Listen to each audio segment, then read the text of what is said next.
Hi folks, Chris Voss here from the ChrisVossShow.com, the ChrisVossShow.com. Here blog post I want to share with you, of course, review the latest in social media and technology. This is the latest Samsung Galaxy S4 that's just come out into the marketplace. And we're going to be doing one of our versus comparisons with the iPhone 5. Now the iPhone 5 is about, I think, 6 to 7 months old. One of the issues that I had with the iPhone 5 was Apple kind of putted up the technology, and it was only ahead of most of their phones at the time for about a month or two, and then much more faster phones came out, and also 1080p screen phones came out. So it seems now that definitely there's many Android products that are far beyond where the iPhone 5 is in terms of screen size, front-facing cameras, speed of processors, etc., etc. So we're hoping that the next revision of the iPhone will definitely leapfrog ahead of everyone and be a really cool device. I guess we'll see. So we're going to show you a video comparison in between the two, and you can decide which one is the best phone for you. And of course, these phones are provided to us by AT&T at AT&T.com. That's AT&T.com. Thanks to AT&T for sharing the phones with us so that we can review them. Be sure to check them out on their website. Be sure to like this video and subscribe to us so that you can see more of the great stuff we have coming. We have all the major phone companies sending us phone reviews. So, the Samsung Galaxy S4 has a height of 5.38 inches and 2.75 in width and 3.31 inches in thickness with a 4.59 weight. The iPhone 5 is 4.87 in height, 2.31 in width, and 0.30 in inches. The weight on it is 3.95 ounces.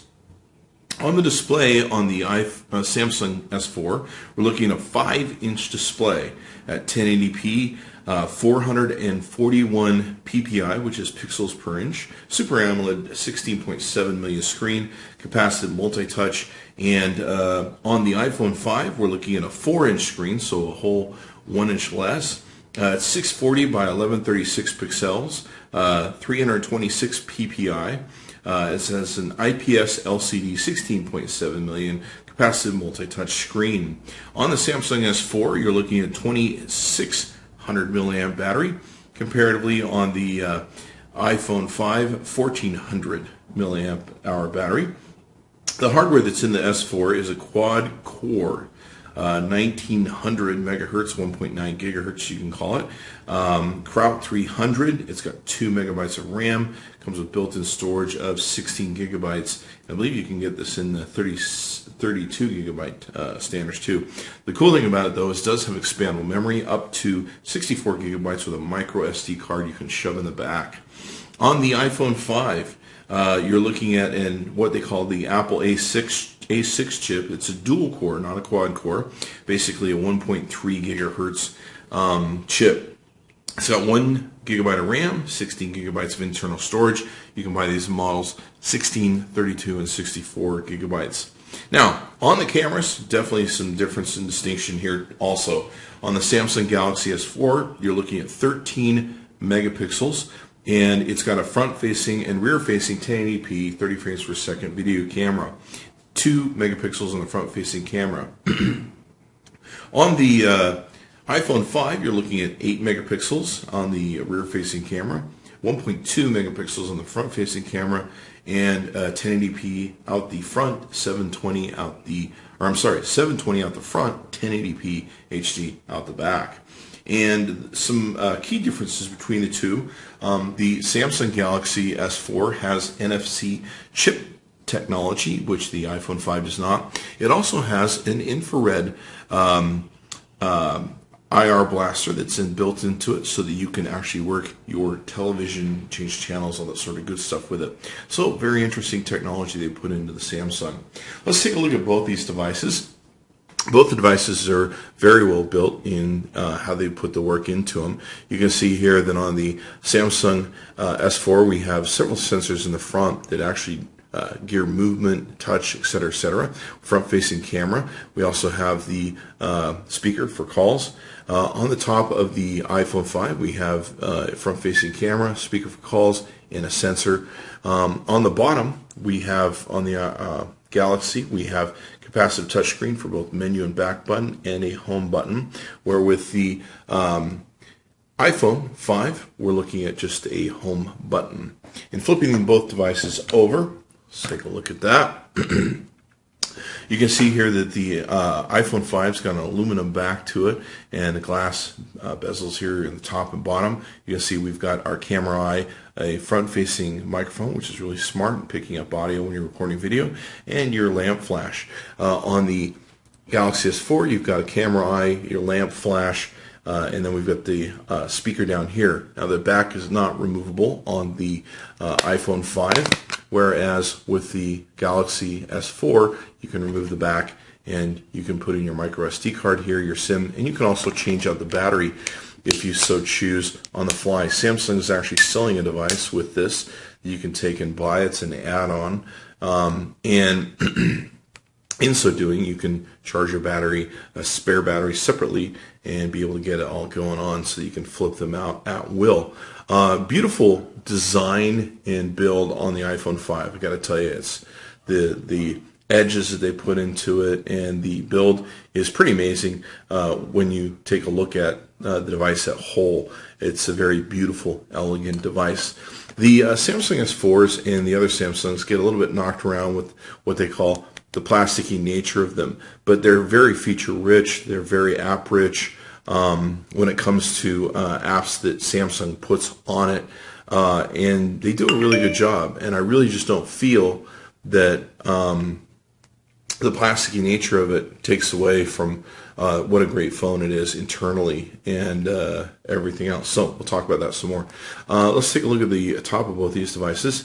On the top of the S4, we've got your earphone jack. We've got a small microphone hole here. This is your IR blaster, which is pretty interesting. Took me a while to figure out what it was. And then on the iPhone, we have a power button. So coming down the right-hand side of both these devices, on the S4, we have a power button. We have the SIM card, or the nano SIM card tray on the iPhone 5. Coming around to the right side of both devices, or actually we call this the left side, depending upon which way you're facing, but yeah, the left side. We have the volume rocker button, and on the iPhone 5 we have mute switch and volume buttons for up and down specifically. On the bottoms of both devices we have the microphone hole here, you can see, for the S4, and a sync charge jack, and then of course we have the down-facing earphone jack on the iPhone 5. The speakers are on the bottom, and we have the lightning dock connector. So you have that when it comes to the build of both of these devices. Now, the Samsung is running on Android 4.2.2, which is the very latest Android version that's out there. I believe we have the on the iPhone 5, I believe we're running this off of I think it's 6.1.3 is our version that we're running this off. Both are running off the latest OS availabilities at the current point in time. We'll get into some of the specifics of this. Now we have the Samsung Galaxy S4. I really love the UI on it. It's very feature rich. It's so rich. It took me 2 days to figure out everything and learn everything, and I'm still kind of learning how to use it. Lots of apps, lots of camera stuff you'll see in our camera review, etc., etc. Now, with the Samsung Galaxy S4, it has a really cool drop-down menu. You can see here it's got the quick edits across the top, and you can very easily get into the quick edits and do stuff. You can even break them down as a whole. The Samsung does have, when you double click, it has the S voice, which is really nice to be able to talk to it. You can see here it's got an infinite scroll menu where we can swipe from left to right. You can of course do all the different things that you can add to stuff. It's really kind of interesting. This here you can see is one of my storybook albums. I'll show you how that works in a second. But this rotates some pictures of my dog albums. There's also a walking mate app that counts your steps that you do on any given day and monitors your health, etc., etc. Very cool integration that we'll show you. Now, with the device, you get several different things. This thing is crazy what's inside of it. You got your Wi-Fi settings, your GPS, you got Bluetooth you can easily do on the fly. Let's take a look at Looks like it wants to scan for stuff, so we'll go back to our menu. You can see here we've got blocking mode they've added to this that comes with the other Samsung products. I can take and block people that notifications that are coming in so that I can keep doing my stuff. I've got a power saving mode. This actually gets me a lot of mileage out of my batteries. Screen mirroring, where you can easily mirror your screen. Multi-window. Multi-window is pretty awesome, where you can put two screens on the same screen in either portrait or landscape. Really awesome. You can basically be watching a video while you're answering your Gmail. S-Beam, which is really cool and communicate with other S-Beam Galaxy devices. NFC. You can turn your NFC chip on and off so it's not draining your battery. This is really unique. They got Air View, Air Gesture, driving mode, which talks to your text to you and emails to you as they come in. Smart stay, so what it means is it will stay on as long as it can see your eye. Smart scroll, which either by your eye looking down or up, you can page up and down on the device, or but if you tilt the device, there's two different menu changes here you can go through for tilting the device. You got airplane mode and sync, of course. Very feature rich in the products. Now, it's got a lot of really cool technology that's very interesting. And unfortunately, it only works with a few apps, so it's not quite as cool as one would think that it originally would be with some of these devices. Let's make sure that we got everything turned on. Air View, Air Gesture. Now, what the Air Gesture and Views will do is they'll make it so that if I pan my hand back and forth, it will flip through photos. If I want to hold my finger over pictures, it should take and expand them and highlight them. You can see that there. I'm not touching the screen at all, just hovering right over it. Same thing with text and stuff. I can hover over it and have it blown up. You can see here, I think we got some of the page up and page down motions that are going on here once we go over the sensor. So very interesting. It watches your eye. You can see there I didn't touch the screen. It's going up and down based upon the movement we're giving it.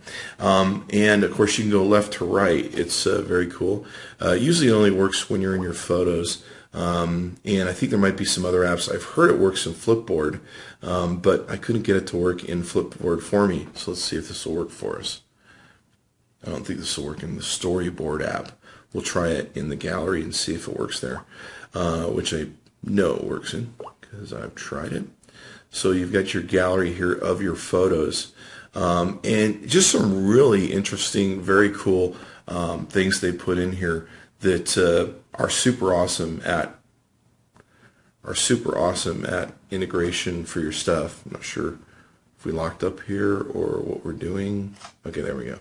Okay, so we'll take and go into this, and you should be seeing here by me swiping the screen, we can go back through photos. Very cool and very interesting. It takes a little while to get used to, and you kind of have to get kind of acclimated to it, and it takes a certain bit of talent, but it is cool when it works. I'm still learning how to use it properly. You can tell it's taken me a while to play with it. So it's not very intuitive, and just figuring it out. But they have several different things that come with it that are pretty amazing. I'll just give you the rundown through them. You can look some of the stuff up. They have quick glance, air jump, air browse, air move, air call accept, which is you can accept a call by waving your hands over the screen.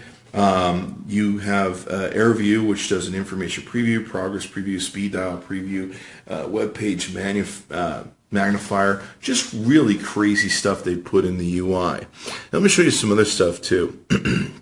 This is one of the reasons I really like Samsung's product and what they do. Very feature-rich settings on what you can take and do, and going in and being able to adjust them.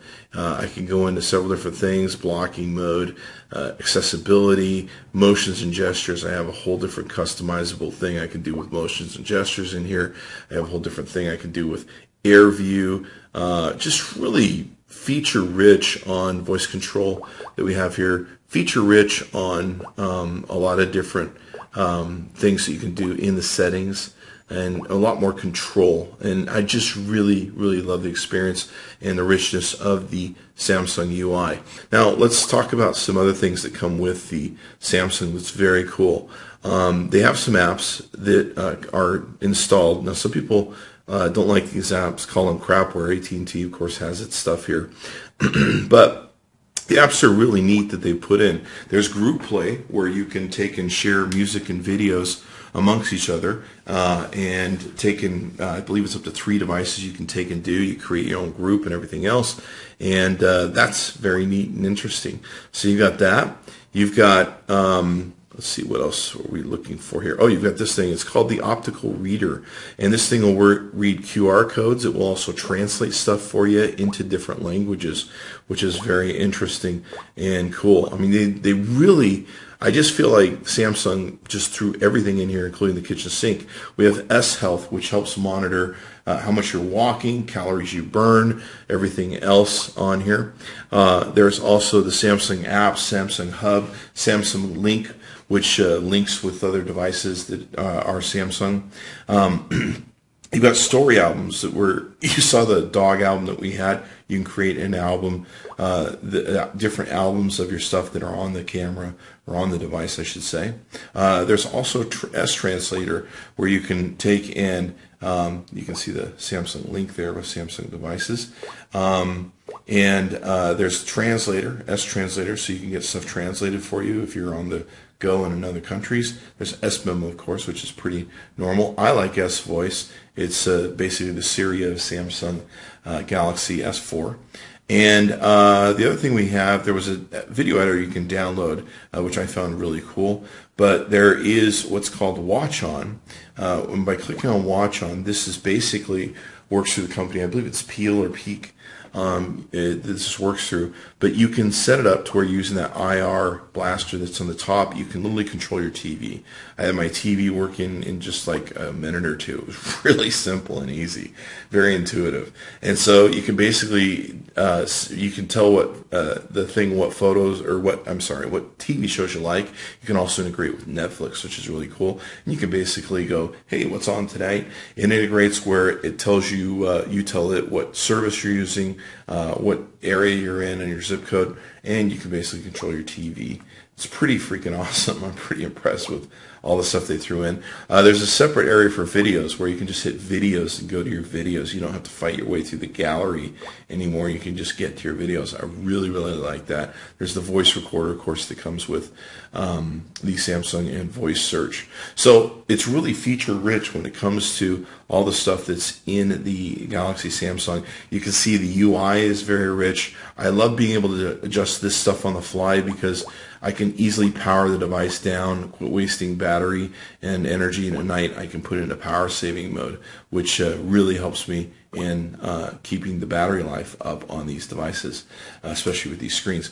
Okay, so let's take a look at the UI and operation on the Apple iPhone 5. It's got a very simple format where you've got the home button that takes you to either search or the home screen. You can flip from left to right or right to left. It's got a finite scroll, as we like to call it in the business. You can make folders and everything else. Not really much like you can do in Android with widgets. As you can see here, the drop down for the notifications at this time with the iOS 6 is not as rich as you can get with the Samsung. And of course, one of the things I really like about the Samsung is the ability to have those quick edits, where with the iPhone you don't have that ability. They've recently added with iPhone iOS 6 the ability to tap to tweet, tap to post for Facebook. I think you can add some stocks in here, but there's not really any good widgets for the iPhone. It's very kind of simple or dumbed down, whatever word you want to take and use for it. If you want to do most adjustments, you have to go into their settings and do adjustments in there for Wi-Fi, Bluetooth, and everything else. Not really excited about that. It's kind of an old world sort of technique that I think they're going to change and revolutionize, hopefully, to be much better in the iOS 7. But this gives you an idea as to what you have to deal with comparatively, which was what we're doing. I think the UI and the settings are, of course, more feature-rich and more customizable on the Samsung. On the camera, it does have panorama. It does have that. It does have the iCloud where you can upload stuff to the cloud and stuff like that.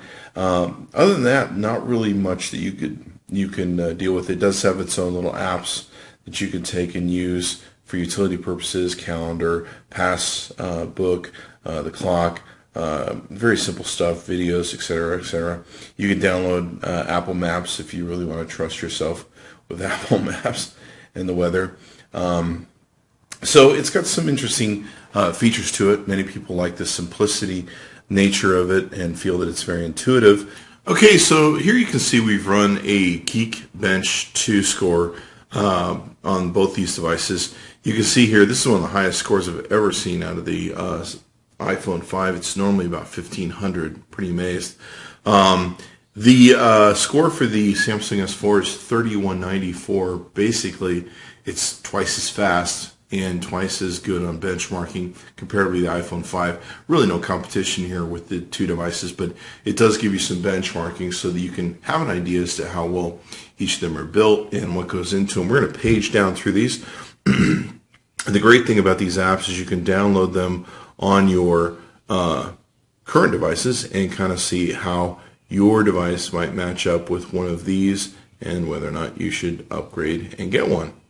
Okay, now, so the camera on this thing is feature-rich. If you saw the presentation of the Samsung Galaxy S4 announcement, they built so much stuff in here. It's crazy what they built in here. So you have a very rich, customizable, feature-rich experience with the S4. You're going to hear me keep saying that pretty much all the time. It's very easy to quickly get through their menus of switching cameras around, going through different settings, being able to have verbal commands to take photos, etc., etc.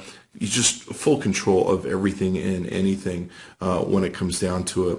I like how they've taken and merged the camera and video. You can see you can adjust all these different things into the device, and then you've got your basics with the video there, and GPS tags, review, off, white balance, just tons of features that you can take and utilize with the S4. Now, they've got some other cool things that we saw in the Samsung Galaxy camera that I use that I really love. These are like preset modes that you can take and enjoy.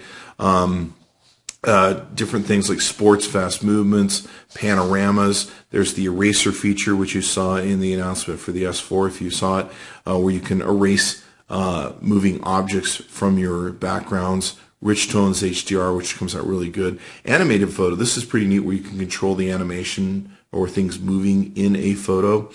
Drama shots. So if you want to create a drama shot like you see here, of something moving left to right or right to left across the screen, you can take and do so. Sound and shot, which is really cool. You can enrich your pictures by adding background sound. Best face, you can pick the best face out of a crowd or out of a crowd picture that you're taking. Best photo, beauty face, and of course the easiest one is auto, where you can take and do the auto part and we're actually trying to do something here. Let's see if this will do this for me. There we go. You can see all the different ones that they have.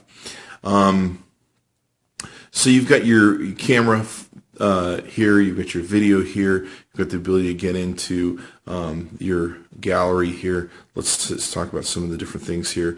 There's auto night detection that they have on it. You can, of course, control your flash. This is really great. I use this from time to time. It's voice control for different things, so you can set up voice control for not only incoming calls and everything else you saw there, but for the camera to say what you want to have said. You can control the recording mode for MMS, slow motion, fast motion. These are actually really cool features, these fast motion, slow motion, to use. I've used them on the Note, and they're really cool. If you've got like dogs or something, you can make them do that. You can see here we've got different share features where you can automatically share shots, buddy share, everything else. It's really amazing, the stuff that Samsung really puts some thought into their camera work.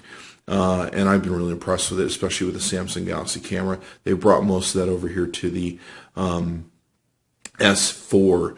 Now, let's take a look at some of the pictures it does take. In video, in complete darkness, these pictures were taken on this video, and then the next one you'll see, this is complete and utter darkness. The lamp on it is incredibly bright and does a great job at lighting up the whole room.